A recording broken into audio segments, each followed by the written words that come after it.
обидам накратко, иако веќе многу зборував и во јавноста и на разни дебати во Стопанската комора и во сите стопански комори, меѓутоа ќе гледам да во неколку минути ги опфатам суштинските работи што постојат во законот и што се нудат како можност за вас, а потоа ќе оставам малце повеќе простор за прашање и за дискусија, бидејќи верувам дека секој од вас има одредена специфика која што сака да ја праша, но и она што денеска нема да успеете да го прашате или немате идеја што да прашате, бидејќи ако не сте го виделе законот, можеби покасно кога ќе го видите ќе ви се отворат одредени дилеми.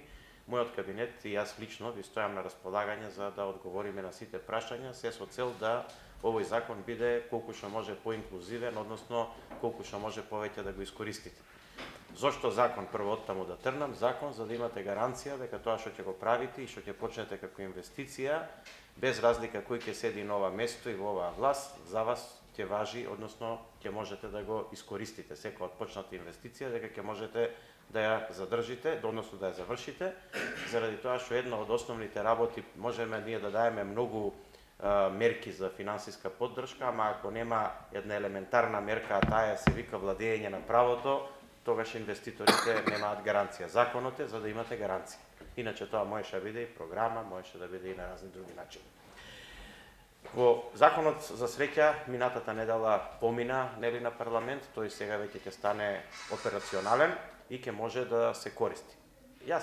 Има неколку мерки таму кои што можете да ги користите, но јас тие ќе ги симплифицирам. Прво, кој е квалификуван да користи средства од тој закон?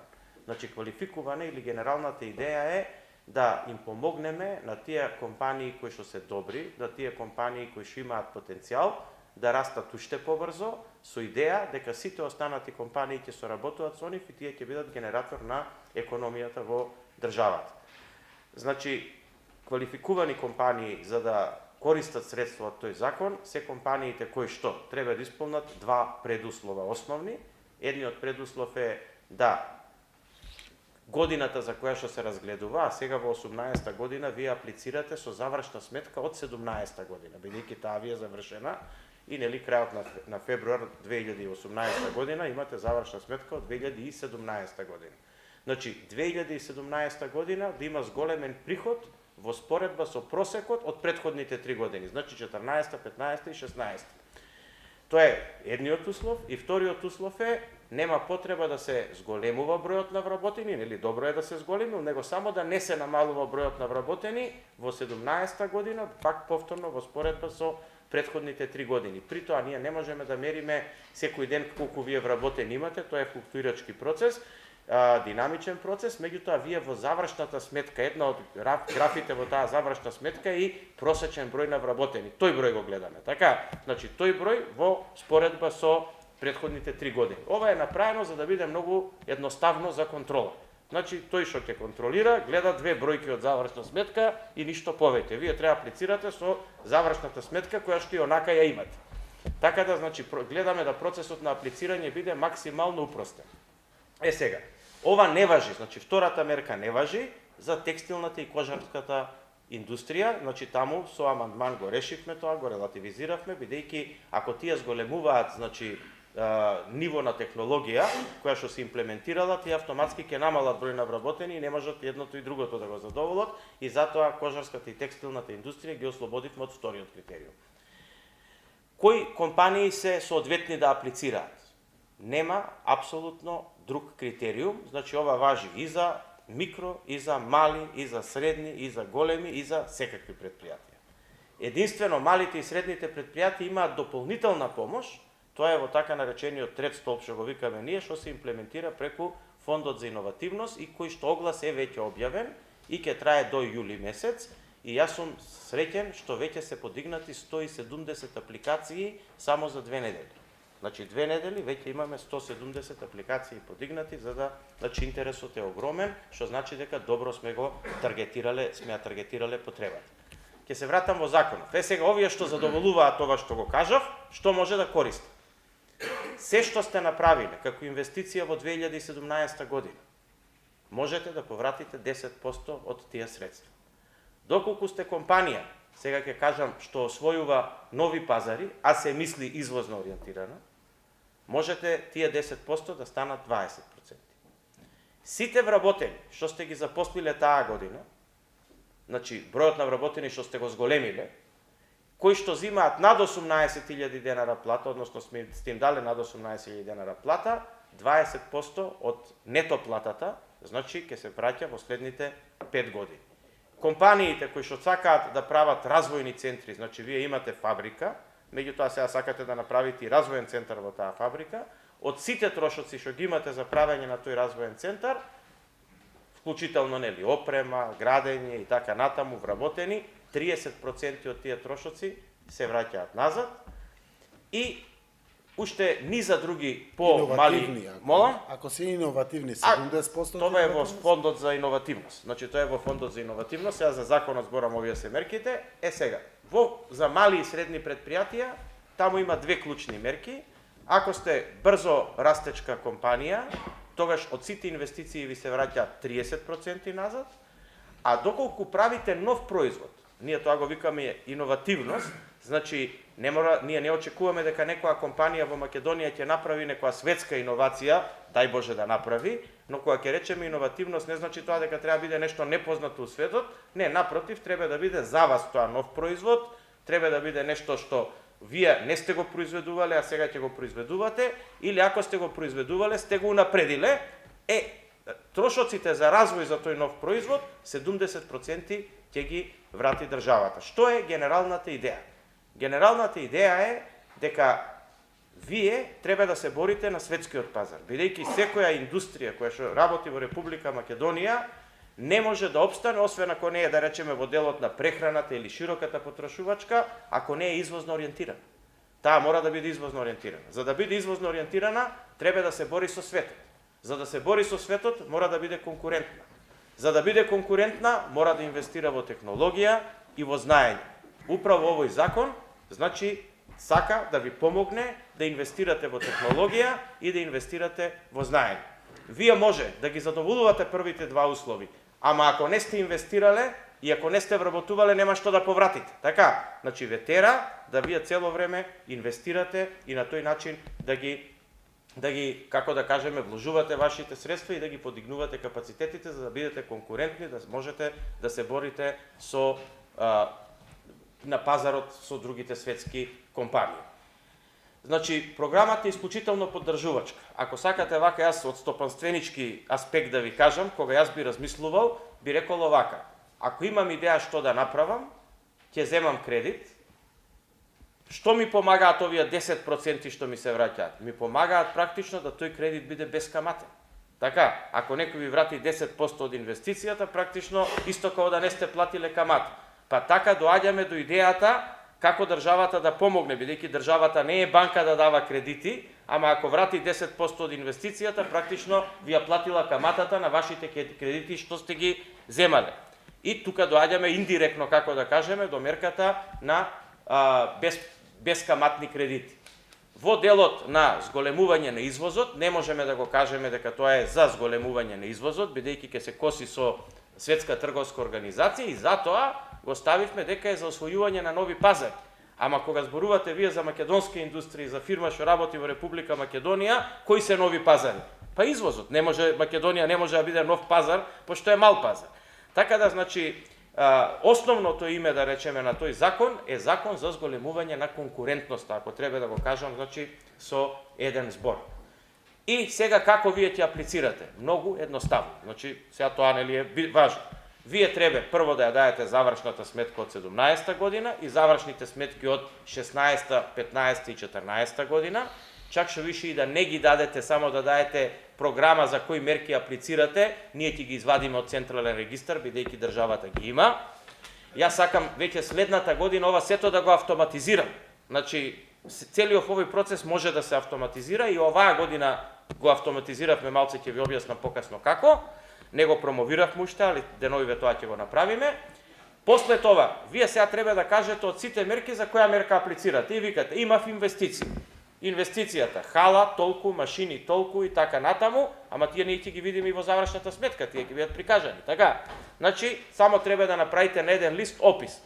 Вработив толку луѓе, еве во завршна сметка 17-та година сум имал 150, просекот од претходната година сум имал 100, значи 50 сум запослен.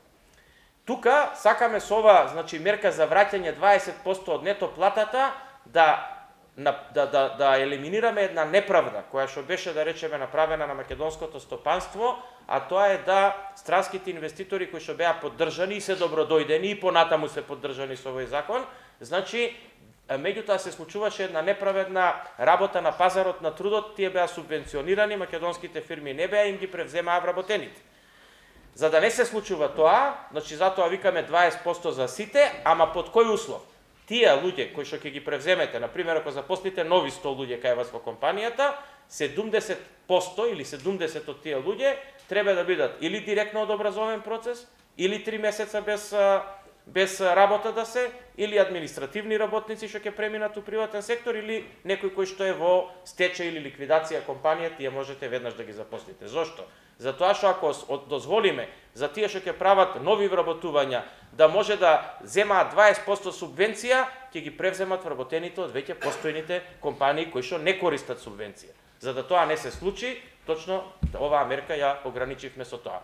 Верувајте, законот го правевме долго, го правевме 4-5 месеци, го правевме после многу разговори со комори, со сите меѓународни финансиски институции, правене врз база на она што е стратегија и на Светска банка, и на коморите, и на Виенскиот економски институт. Значи, практично се земени во предвид сите согледувања, а најмногу од разговорите со стопанствениците и праксата, нели, наша на луѓето што сме во владата, премиерот, јас и други луѓе во владата кои што сепак имаме некакво искуство во стопанството, што цениме дека за стопанството треба. Мислам дека добро ги таргетиравме, очекувам да бидат добро искористени, средства во буџетот веќе има детерминирано, јас ве охрабрувам да аплицирате, чак што више, иако не стигаат тие средства, иако по симулациите што ги направивме ќе стигнат за оваа година, ако не стигаат, ќе изнајдеме нови средства, само дај Боже да има инвестиции и да можеме да враќаме. Значи, ние како влада ќе бидеме сретни да платиме, а не да не платиме. Тоа е суштината. Значи, немојте да се плашите од тоа дека ако аплицирам, па ова сега кој знае дали ќе ми дадат, не, сме среќни да платиме. Направивме една алатка, која што еве прв пат сега денеска ќе ја кажам тука, а тоа е направивме еден калкулатор, кој што ќе можете да го видите на вебсайт и секој ќе може да отиде на тој вебсайт. Јас следната недела или за 2 недели од сега ќе го промовирам, кај што секој ќе може да си ги впише своите податоци и автоматски ќе добие некаква приближна калкулација колку средства може да добие, да очекува од државата согласно овој закон како поврат, да биде наједноставно можно.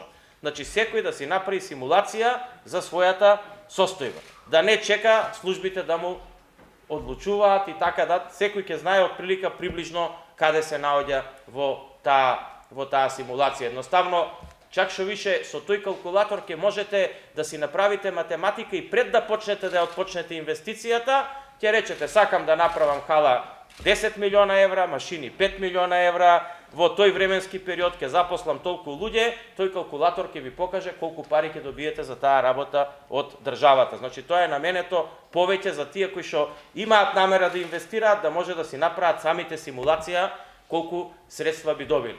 Она што сакам на крај да го кажам е дека овој закон е исклучително стимулативен за гринфилд инвестициите и браунфилд инвестициите. Оти најчестите прашања што ги добиваме, а што ако правам нова фабрика? Па најлесно е. Новата фабрика ја споредувате со 0 приход од претходните години, значи автоматски задоволува, така, со 1 денар, значи приход е повеќе од 0 во претходните години. И така вика законот, нели, од годините во кои што работела или ако не работела со 0. И исто со колку и луѓе да вработите, ако е стартап, претходно сте имале 0. Така, значи овој закон е исклучително стимулативен за правење на стартапи, гринфилди и браунфилди. Има една мерка, уште таа ќе ја кажам и тука ќе завршам, ќе оставам вие после да прашувате и да оставам простор за дискусија, а тоа е ако земете компанија од стечај и ликвидација. Значи не знам, некоја компанија западнала во стечај и ликвидација, влегла во извршна постапка или во постапка на продажба во стечај, значи во тој случај вие од парите што ќе ги потрошите за да го купите тој капацитет од стечај или ликвидација, значи ќе добиете поврат од 10% во моментот кога фабриката ќе ја проработите во основната дејност. Се разбираме, нели? Значи Прво треба да ја проработите и во моментот кога ќе ја проработите, добивате 10% назад од средствата што сте ги инвестирале за купување. Значи сакаме да ги охрабриме сите стопанственици да превземат нели такви компании кои што се во стечај и ликвидација. Јас се надевам дека, иако реков ќе зборувам неколку минути, пак зборував едно 10 минути, значи но сепак сакајќи све и у желба да ви објаснам колку што може подобро и да ве охрабрам да го користите законот, јас очекувам дека ќе го препознаете, дека овие следни неколку години, значи ова, следната и тие години што доаѓаат, нели неколку пред нас што се години кога треба храбро да инвестирате. За инвестиции треба финансиска помош, треба идеја, треба храброст, ама треба и добра политичка клима. Мислам дека Македонија денеска има добра политичка клима, значи има добра стабилна држава. Стабилна држава значи нели да биде меѓународно признаена, да биде меѓународно значи етаблирана. Во моментов тоа го имаме. Банките тежат со пари. Тоа вака да ви го кажам. Значи они имаат непласирани средства. Секоја банка, ни една банка во Република Македонија нема да одбие издржан проект. Поготово сега кога банките знаат дека и 10% и владата ќе ви биде партнер во тие проекти, она е дополнително охрабрена било која банка да даде финансиски средства. Бидете похрабри, инвестирајте, владата ќе ви биде само партнер у вашата инвестиција, нема да ви биде партнер у делењето на дивидендата. Не знам како било порано и дали некој би бил партнер во делењето на дивидендата, а оваа влада ќе ви биде само партнер у инвестицијата, без да ви биде партнер во собственост. Нешто даноци давате ослободување? Значи, Тоа. ако, да, добро еве премиерот ме потсети, значи, ако сакате значи, да инвестирате во ТИРС, досега ТИРЗовите викавме дека се отворени и за македонските компании, но тоа де факто не беше така, праксата не покажа тоа.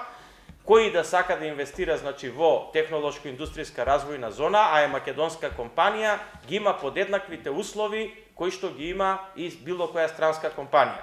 Моја препорака ви е како човек кој што доаѓа од стопанството, значи ако некој сака да прави гринфилд, правете го тоа во ТИРС. Зошто?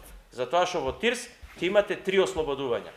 Прво, 10 години ослободување од данок на добивка, 10 години ослободување од персонален данок, значи тоа е делот што државата го немала ако вие не инвестирате, значи државата се откажува од тоа што треба да го земе, а го нема ако вие не инвестирате, така? И уште дополнително, доколку сте извозно ориентирани во технолошко-индустријски развојни зони, тоа се упростува, бидејќи нема потреба да плаќате ДДВ и царина на увоз, и бидејќи нели производите во главно ќе ги извезувате. Значи ете тоа се да речеме условите кои што можете да ги користите во технолошко-индустријските развојни зони. Јас уште еднаш ќе кажам, ве охрабрувам секој што сака да направи нова фабрика, бујрум направете го во ТИРС. Кога веќе ќе направиме инфраструктура, сега ја доправаме, значи инфраструктурата ја доградуваме и така натаму, имаме детерминирано средства во буџетот за тоа, барем да ја искористиме до крај, значи да ги наполниме ТИРЗовите. Она што можеби ќе ви биде интересен податок, 46% повеќе средства има детерминирано во буџетот во 2018 година за поддршката на економијата од било кога до сега. Значи не 4, не 10, него 46%. И тоа е, мислам, вака една историска шанса, што се надевам дека македонското стопанство ќе ја препознае. Веројатно има уште многу што да се зборува, ама еве јас тука ќе престанам, па ќе оставам простор за повеќе дискусија.